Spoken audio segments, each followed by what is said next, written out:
everyone. Hope you all are making the best use of this lockdown time.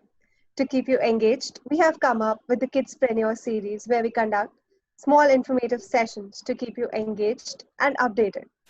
Kidspreneur, an initiative by Mr. Shishir Miglani and Mr. Amit Mishra, has been set up with an aim to nurture mindsets and make them future ready by exposing young minds to hands-on management, tools and tips, which in turn develops their leadership skills into the entrepreneurship abilities from a very young age. We now have a very short video to tell you a little more about Kidspreneur. Creativity peaks at the age of 5 and they can start to learn 5 foreign languages or more simultaneously at that age. NASA reports an average kid's creativity falls by almost 86% until adulthood. A young mind is like a fertile land where ideas keep growing but fail to take proper shape in absence of proper guidance. We, at Kidspreneur, nurture mindsets and make them future-ready by exposing young minds to hands-on management tools and tips, which in turn, develops their leadership skills into the entrepreneurship abilities, at a very young age. We implement simulation and real-time scenarios and gamify critical management lessons for effective learning. The entire activity is transformative to cultivate the thought process of becoming the future entrepreneur and employment creator. We skill, we test and we invest in teams with promising ideas without fear of failure, as we believe that we must prepare kids for failure and the success will follow. Creating thought leader for tomorrow. Find out more about us on kidspreneur.com or visit us on social networks. Today we have with us Ms. Shyama and Mr. Amit Mishra, the co-founder of Kidspreneur. Mr. Amit Mishra dons several hats as an entrepreneur and enabler in the startup ecosystem. In his previous stint with international players like F6S UK and Sansan Japan, he has been instrumental in successful India market entry and engaging relevant stakeholders in the ecosystem. He also runs a state government-supported accelerator in Noida called Curatives and building a personal CRM app called Outfluence. He's also a TEDx speaker and was strategically involved with some of the renowned startup reality TV shows in India. We welcome you, Mr. Amit. Thank you so much, Aditi. Right, so I would want to introduce my dear friend Shyama, who has supported us throughout our journey for Kidspreneur. Thank you so much, Shyama, for joining us. So there are a few questions which are very obvious whenever I talk to you. You have been a researcher, right, a PhD, and then you moved on to run communities for startup leadership program, and now an entrepreneur. Why the change? And what motivated you? Was it planned? Cool. So hi everybody. Thanks Amit for inviting me to Kids Live. And now I'm going to jump into your question. I am sure that, not sure, I mean, I get this question like all the time throughout my life. I think at home it has been a struggle to explain to my parents, you're a PhD, you're a doctorate, you're a scientist, what are you doing right now? But I think everything stems from passion, right? So my journey does not begin just a little before BRC or just after I finished BRC. This journey is something that began as a child, right? All the curiosities that I had towards wildlife, all the things that I kept thinking when I saw anything on TV, that hey, I want to explore this place, not just from the perspective of wildlife, but also like travel. I always wanted to travel. So there were certain passions that kept budding inside me. Even when we would take family trips, I would be in some corner looking at plants, asking my mother how to identify this plant, or what are the butterflies sitting on it, and things like that. So simple. So my passion were research, travel, and wildlife, right? Since schooling, I think I worked very hard on one of these passions, that is getting a PhD in the subject that I want from the best institution in India. So every step that I have taken then, like the internships, the colleges I picked, the teachers I was around, was to get to the point where I would do my PhD, right? But somewhere along this journey, I realized that there has to be a way to tie up all my passions together. So these are not disjointed steps that I have taken in my life, right? Each step was a stepping stone to the next step, if I may say so. Like my MSc was environmental science, and that is when I learned most about wildlife, about conservation, and I started traveling on my own. By the time I was doing my PhD, I had PhD guides who saw this passion, and they would say, you should enter your photographs in the scientific community journals, right? Not just a travel or or a wildlife magazine. My microscopy photographs were appreciated. So even though I was researching, I was also building on my other, strengths, right? I had very good mentors, some of who said that, you cannot be locked up in a lab. You're a people's person. You should do something where you can gather people around. People listen to you. So you should do something along a community, help the community, right? So all these things kept playing on my mind, and Startup Leadership happened, which is a program for educational program for entrepreneurs. I stayed there for a while, and it kept getting exciting. I learned a lot about business. That's when I pulled in everything together, and Wild Wanderer happened, which is where we take people on wildlife safaris, right? Now, for the second part of your question, whether this journey was planned, not consciously, but subconsciously, you are always trying to work this out, right? You want to be happy. You want to do what is most passionate. So it just kept, connecting on its own. I'm lucky. I think I'm one of the lucky people for whom it just fell in place. But yeah. So it's not like it was completely unplanned, but a lot of hard work does go into something that is subconsciously building itself as well. Right, interesting. So, today you can say that, this was I was destined for, but this will be today when you can look back and talk about that. Probably while you're doing your PhD or your postgrad, I'm not too sure if you were share कि हाँ यही करना है, इसी के लिए बनी थी मैं, यही इसी करना है के लिए मुझे. बनी थी मैं was the scientist part, and trust me, that never left me. I am a researcher at heart. That is my core strength. Research remains my core strength, but yes, being a scientist was इसी के लिए मैं बनी थी. And I have tried at least 3 more businesses after that to come to this point. So now I know this is my calling. So it hasn't been the first thing that I arrived at and said that this इसी के लिए मैं बनी थी. So yeah. Right, right. So you have been running startup leadership program for a few years now, right? So you interact with startups, entrepreneurs almost every day, right? And a Yes. quite number of them.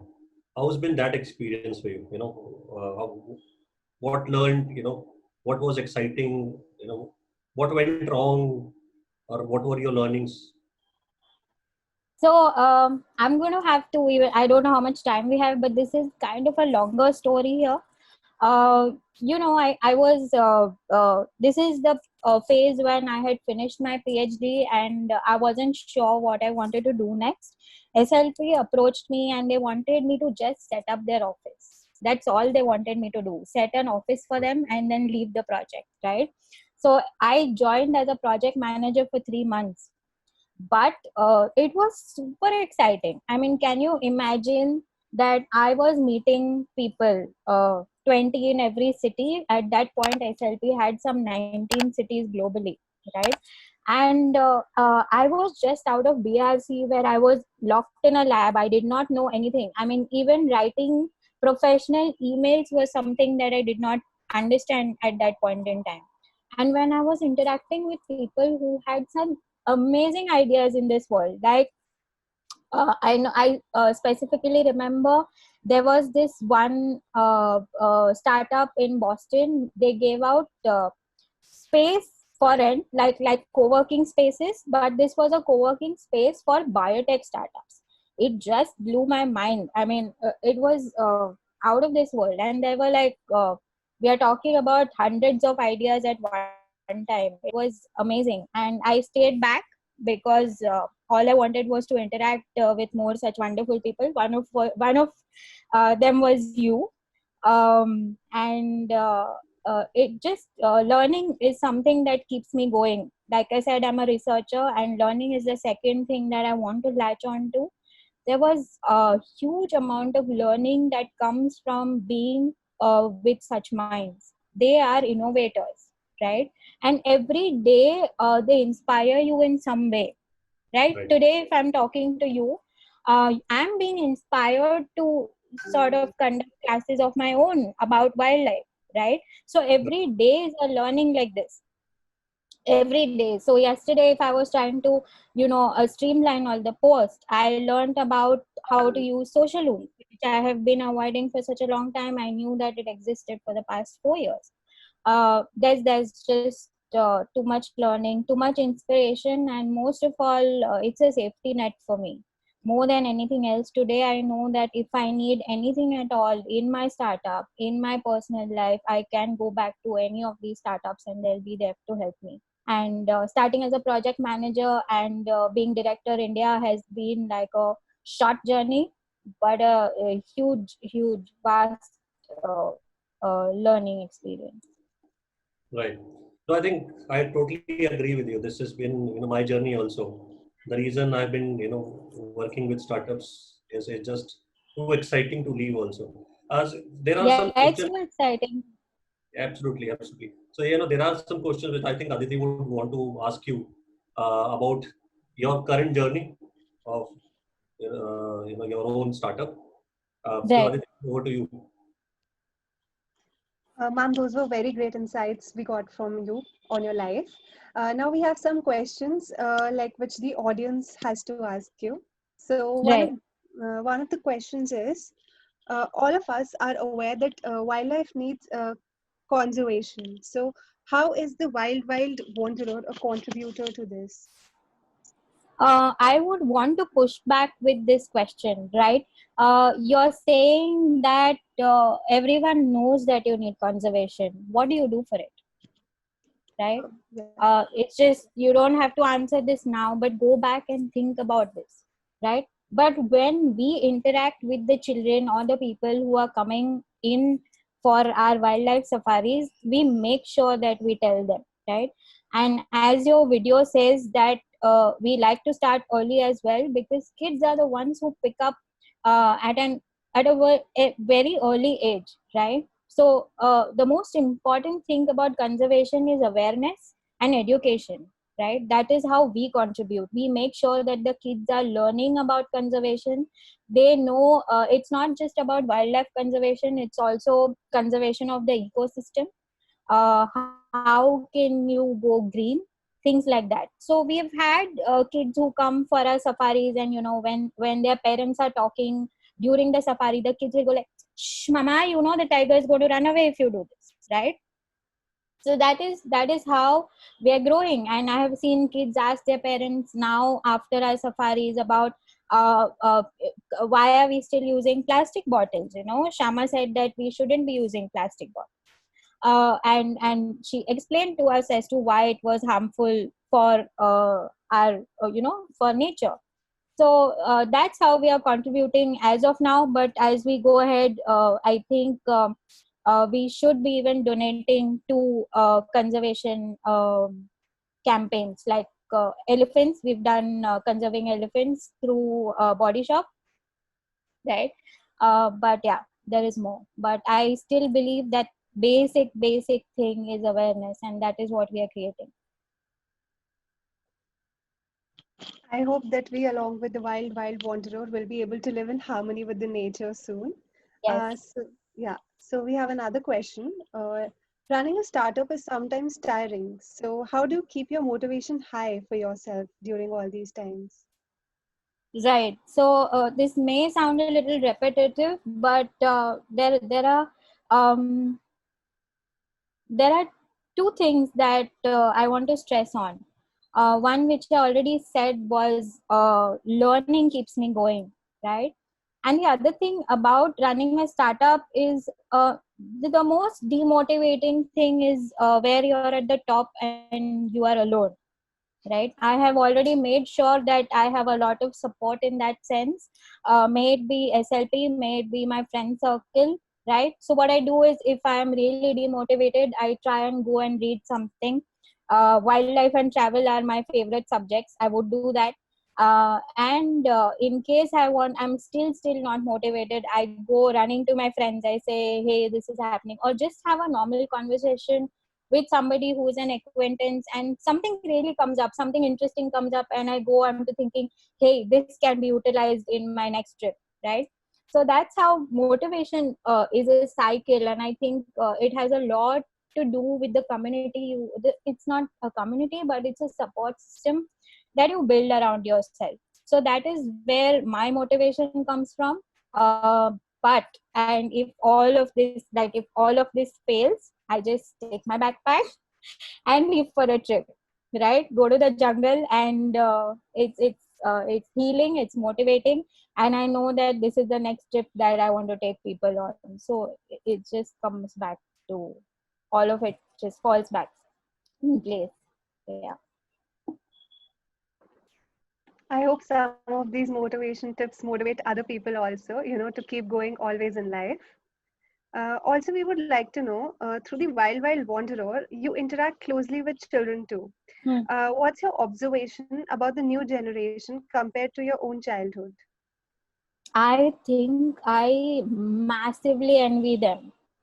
I envy them to the core. Like, if I had a curiosity about a plant, I would have to depend on my mother's Bengali name for it, right? And I think till today, I haven't been able to gauge what the English or the scientific name for that some plant that I was looking at as a childhood. And it's not just plants, it's about everything. They have plethora of information at the touch of a button, right? They have so much exposure. As I started traveling when I was 25, but I think kids these days travel at a age much younger.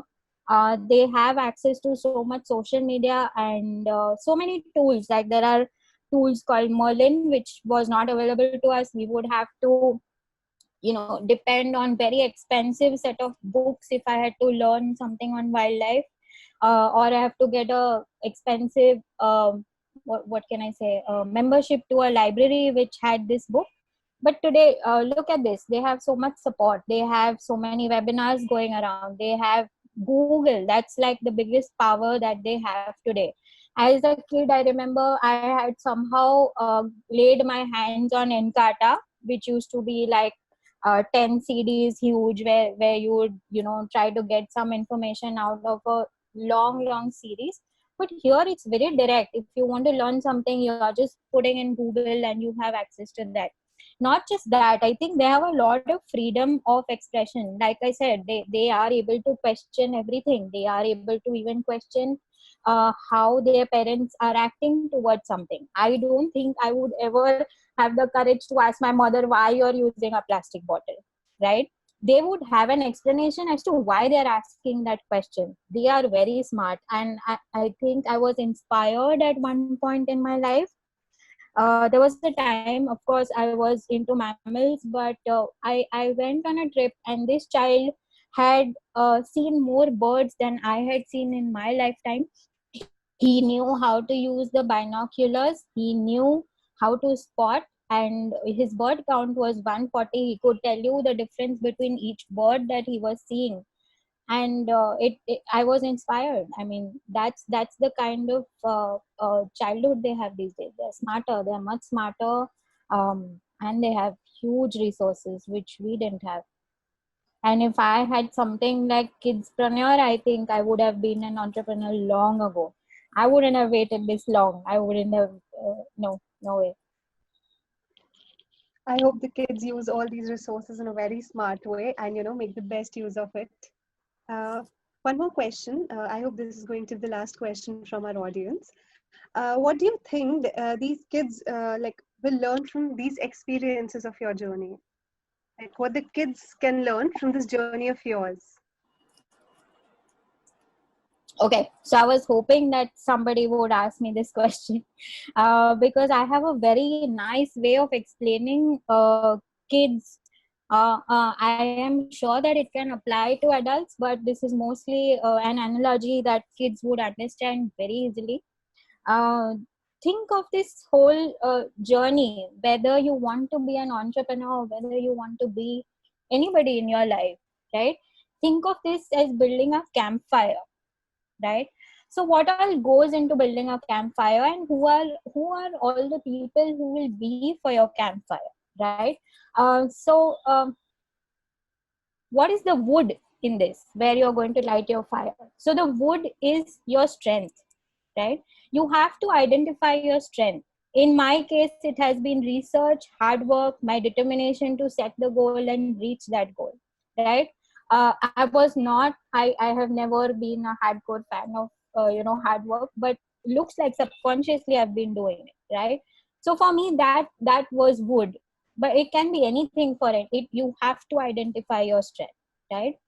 Now, what is the next ingredient? So you've got your wood in place. Now, what's the fire? Fire is always going to be passion, right? What is your passion? You need to know your passion. For me, it was travel, wildlife, business. Okay, all these things just keep burning, right?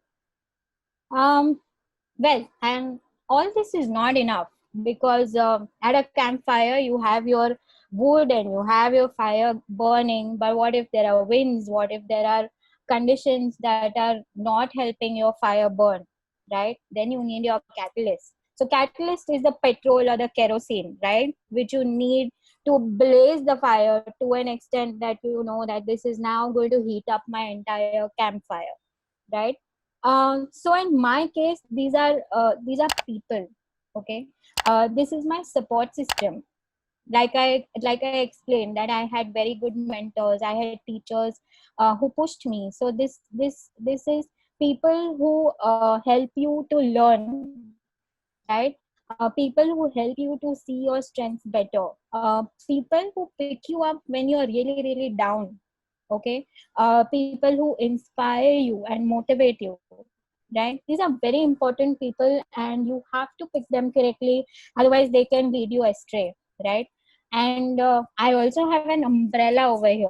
What if it rains when I have a catalyst and I have my fire and I have my wood, right? My umbrella is the knowledge base that I built, right? If you challenge me on wildlife, I should be able to tell you hands down anything about it. So knowledge base is very very important for anything that you're trying to achieve, right?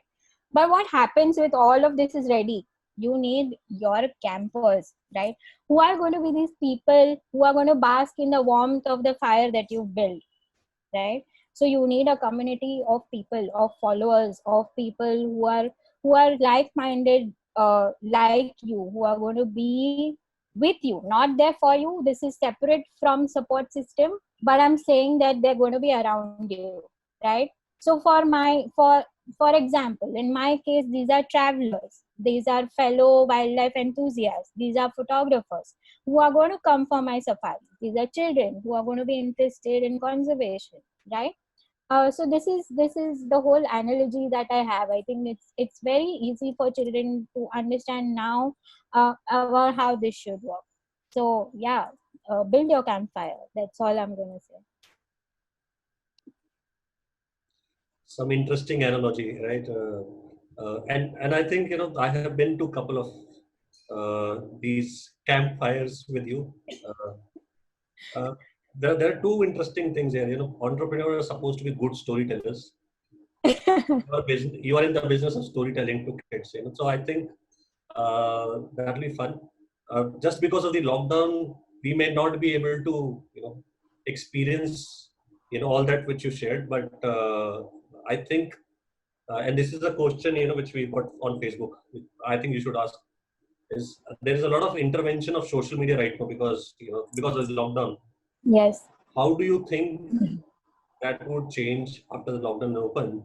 And how do you think? And I'm sure I think that should not be a question, but I believe that will be a good upswing for your business as well, because a lot of people would want to go out now, step out of after this lockdown. But what do you think of the social media, the more social media engagement which is happening for kids right now? So I think this is the right time to reach out to them, to build interest among them as to this is what is waiting out there for you. But it's very difficult, like you said, in lockdown to really explain what is happening in the wildlife, in the wild out there. But I've been getting constant pings from everyone saying that, we are waiting, we've been under lockdown and we're dying to go out and we cannot do international travel right now. This is one thing that we really want to undertake. Photographers are pinging left, right, center saying we haven't touched our cameras, we missed the peak season, and we want to go out there and get our photographs, enter contests. Okay.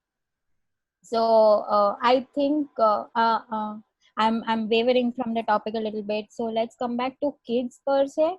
I think they also have to be very careful about what they're engaging in right now, right? Because so much. Do you think they are consuming TikTok as well as the kind of webinars that we are setting, right? So it's very important to distinguish that. I agree that you can't be studying all the time or learning all the time. You need your play. But Amit, for you and me, I think importantly, we have to deliver what we are trying, to impart in a very playful way, that there is play and there is learning involved. So, and this will continue even after lockdown opens. If children are always willing to learn, so it doesn't stop. I'm sure. So we have not. I don't think my screen time has increased during the lockdown. It has remained the same. I am going to be consuming that much again, even after lockdown opens. So I think it's the same with the kids. They will always find time to go back to social media or learning or whatever it is they want to do online. Sure, I think but I am definitely sure that everybody, after hearing all your stories, I think you are pro at what you do. So there will be a lot of business coming your way, and at least the Kidspreneur team, I'm sure, will be joining you for one of the wild. Yeah. So more than business, I hope that a lot of kids are able to learn. So if the team is coming along, please bring on a lot of kids. We would love to teach them all that I know and much more. Yeah. Sorry for cutting you there. Just please continue. I think it's Aditi's cue, to talk a little more about the initiative, the Kids Life initiative. First of all, I would like to thank you, Shyama ma'am, for giving us, beautiful insights and a lot of motivation and tips on things that we can do in our life. Thank you so much, ma'am. Also, before we end today's session, I would like to introduce you all to an initiative, Kids Life by Kidspreneur, which is an effort to help parents and kids alike to stay engaged constructively amid this unfortunate lockdown situation. These testing times under COVID-19 situation has created a vacuum and forced us to face times that we had never dreamt of. Engaging kids has become quite an effort who are forced to stay inside their home 24/7. This initiative, like many others, may help in keeping you and your child engaged. Thank you so much for joining us. Thank you, Amit sir, and thank you, Shyama ma'am.